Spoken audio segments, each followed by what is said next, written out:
What is interesting, that people who are opposing and are known for opposing uniform civil code in India are dying to send their children to USA and get them green cards where there is uniform civil code. दोस्तों, इन दिनों आप बहुत चर्चाएं सुन रहे होंगे UCC की, यानी uniform civil code की। वैसे तो ये चर्चाएं कोई नहीं है। इसका इतिहास जुड़ता है ब्रिटिश एरा से, लेकिन आज़ादी के बाद से जब जनसंघ टूटकर बीजेपी बनी, तब से इनका इलेक्शन मैनिफेस्टो का ये हिस्सा रहा है।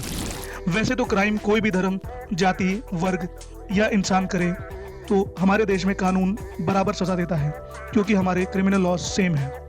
अब आप सोच रहे होंगे ये क्रिमिनल लॉज और सिविल लॉज क्या होते हैं, तो आपको बता दूं कि अगर क्राइम जैसे मर्डर, रेप, एक्सटॉर्शन कोई अन्य क्राइम करता है तो उस पर क्रिमिनल लॉज के अकॉर्डिंग चार्जेस लगते हैं। वहीं दूसरी तरफ शादी, एडॉप्शन, इनहेरिटेंस, ये सब सिविल लॉज के अंडर आते हैं। साल 1952 में डॉक्टर बी आर अम्बेडकर ने हिंदू कोड बिल बनाया था, जिसमें महिलाओं को लगभग बराबर डाइवोर्स, मेंटेनेंस, एडॉप्शन के अधिकार दिया गया था।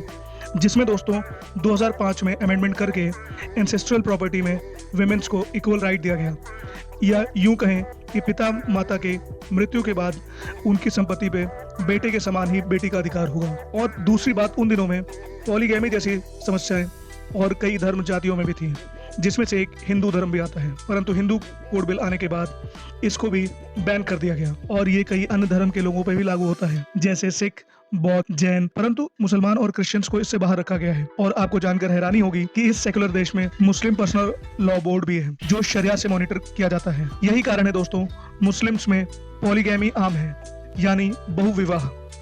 यहाँ पर मुस्लिम औरतों को डाइवोर्स लेने का अधिकार नहीं है, ना ही वो फादर की प्रॉपर्टी में बराबर का हिस्सा क्लेम कर सकती हैं। जहां तक इनहेरिटेंस, सक्सेशन, एडॉप्शन में भी अलग अलग कानून हैं, जो कहीं ना कहीं कॉन्स्टिट्यूशन के बेसिक फ्रेमवर्क जेंडर इक्वालिटी को ब्रेक करता है। पर थैंकफुली इस सरकार ने इस पे काम करने का मन बनाया है। देखिए क्या होता है। आपकी राय इस पे क्या है, कमेंट सेक्शन में जरूर बताएं।